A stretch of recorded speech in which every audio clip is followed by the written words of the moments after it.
여러분 안녕하세요. 찾아가는 새벽기도 시카고 한인제일연합감리교회 전주현 목사입니다. 여러분이 어느 자리에서 예배하든지 영과 진리로 예배하는 자리가 되기를 기도하고 온전히 하나님의 말씀이 여러분의 삶과 우리의 삶에 가득 비추기를 소망합니다. 오늘 우리에게 주시는 하나님의 말씀은 에스라서 3장 1절에서 3절 그리고 6절 말씀입니다. 이스라엘 자손이 각자의 성읍에 살았더니 일곱째 달에 이르러 일제히 예루살렘에 모인지라. 요사닥의 아들 예수아와 그의 형제 제사장들과 스알드엘의 아들 스룹바벨과 그의 형제들이 다 일어나 이스라엘 하나님의 제단을 만들고 하나님의 사람 모세의 율법에 기록한 대로 번제를 그 위에 드리려 할세. 우리가 모든 나라 백성을 두려워하여 제단을 그 터에 세우고 그 위에 아침 저녁으로 여호와께 번제를 드리며 일곱째 달 초하루부터 비로소 여호와께 번제를 드렸으나 그때의 여호와의 성전지대는 미처 놓지 못한지라. 아멘. 돌아가겠다고 길을 나선 사람들이 그렇게 고국으로 돌아와서 각자의 고향 마을로 들어가 살았습니다. 마음은 굳게 먹고 왔는데 사실 막막했을지도 모릅니다. 어디서부터 어떻게 살아가지 하는 마음이 왜 안 들었겠습니까? 그리고 돌아온 고향의 풍경은 어땠을까요? 돌아온 고향은 떠나왔을 때의 고향이 더 이상 아니었을 것입니다. 생생하게 기억을 하고 있는 세대는 다 지나가고 그나마 어렴풋이 기억을 가지고 있는 어르신들은 굽이굽이 힘겹게 고향으로 돌아와 이전의 고향이 아닌 것에 그저 하늘을 바라보며 더 큰 상실감을 느꼈었는지도 모르겠습니다. 오랜만에 이민 생활을 하고 고향으로 가신 분들도 물론 상황은 같지 않지만 그런 상실감을 느낀다는 이야기를 많이 듣습니다. 어디에도 마음둘 고향은 이제 없구나 하는 그런 상실감 말이죠. 그리고 그저 엄마 아빠의 땅, 할머니 할아버지의 터전이라고 전에 듣기만 했던 아이들은 이야기 속에서만 상상했던 모습을 눈으로 보니 신기하기도 하고 새롭기도 할 것입니다. 그러나 한편으로는 큰 바벨론의 도시보다는 허름한 풍경에 실망했을런지도 모르겠습니다. 그렇게 각자의 타양 같은 고향으로 흩어져 자리를 잡고 살다가 오늘 말씀에 이렇게 표현합니다. 일곱째 달에 이르러 일제히 예루살렘에 모인지라. 일곱째 달은 그들에게 굉장히 중요한 달이었습니다. 고향의 풍경은 바뀌고 황폐해졌어도 몸이 기억하고 있는 그들의 정신에 기억되고 있는 아주 중요한 절기가 바로 이 일곱째 달에 있기 때문입니다. 그것은 바로 속죄일과 초막절입니다.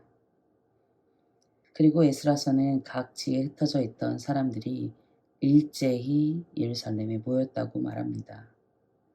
일제히는 원문으로 말하면 한 몸인 것과 같이라는 뜻인데요. 그렇게 각자의 자리에서 삶의 터전을 일구다가 그들이 원래 한 몸이었던 것처럼 같은 마음으로 일제히 모여듭니다. 매년 그랬던 것이라면 뭐 응당 매년 하던 거니까 절기를 따라 그렇게 했나 보다 하겠지만 포로 생활을 하면서 절기를 지키기도 쉽지 않았을 것이고 고향으로 돌아와 무너진 예루살렘 성전에 모이는 것도 쉬운 일이 아니었을 것입니다. 다 잃어버리고 나니 어쩌면 더욱 그들에게 깊이 다가온 것은 아닐까요? 그들은 모든 것이 다 무너지고 없어진 상태에서 비로소 진정으로 중요한 것이 무엇임을 다시 한번 기억합니다. 그렇게 다시 예배합니다. 그리고 예배는 바로 그렇게 나 자신을 하나님 앞에 온전히 내려놓고 하나님이 누구신지를 기억하는 것입니다. 아직 성전의 기초도 놓아지지 않았고 아무것도 없지만 그들은 번제를 하나님께 드립니다. 번제는 하나님을 향한 전적인 헌신을 표현하고 하나님은 그 제사를 완전히 받아들이신다는 것을 상징합니다. 이 희생 제사를 통해서 하나님이 자신의 관대한 사랑을 표현하고 하나님의 백성이 참된 예배로 응답하는 언약의 핵심을 드러내는 것입니다. 그렇게 윗바닥으로 내려가 황폐해진 땅에 선 유다 사람들은 다시 한번 초막절의 의미를 상기합니다. 애굽의 압제에서 조상들을 끌어내셔서 광야를 지날 때에도 지키시고 먹이셨던 하나님. 그 하나님이 지금도 살아계셔서 그들을 이끌고 있다는 것을 다시 한번 고백하고 있는 것입니다. 새로운 추수와 거둠의 새 창조가 있을 것임을 소망하고 기대하며 제단을 쌓고 번제를 아침 저녁으로 드렸습니다. 그리고 다시 한번 내가 마음만 먹는다고 되는 것이 아니구나. 길에 나섰다고 그 길이 완성되는 것은 아니구나.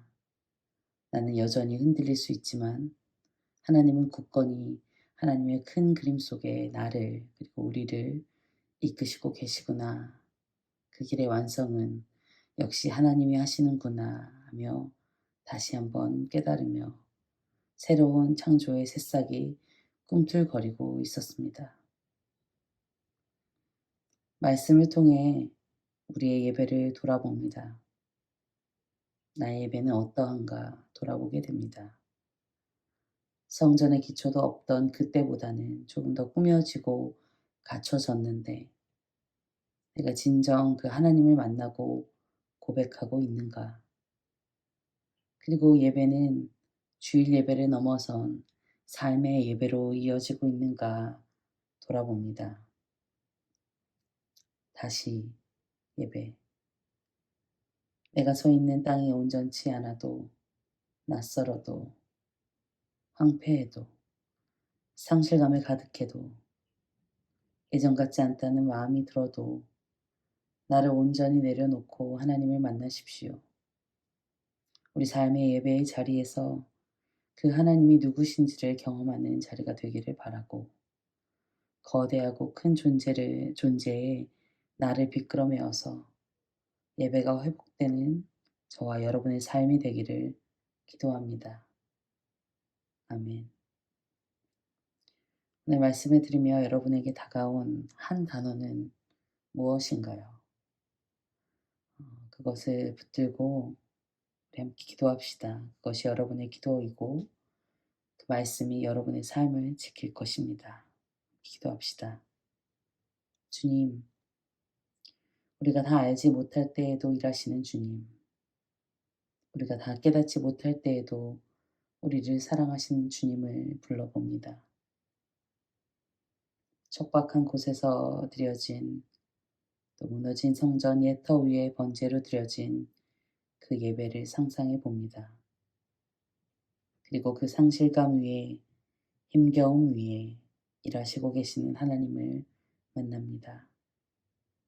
오늘 우리의 삶이 그와 같다면 여상하신 하나님을 기억하며 다시 예배의 자리로 나아오게 해 주십시오. 그리고 내가 서 있는 자리가 하나님의 언약을 기억하는 예배의 자리가 되게 하여 주옵소서. 거룩하신 예수 그리스도의 이름으로 기도드립니다. 아멘.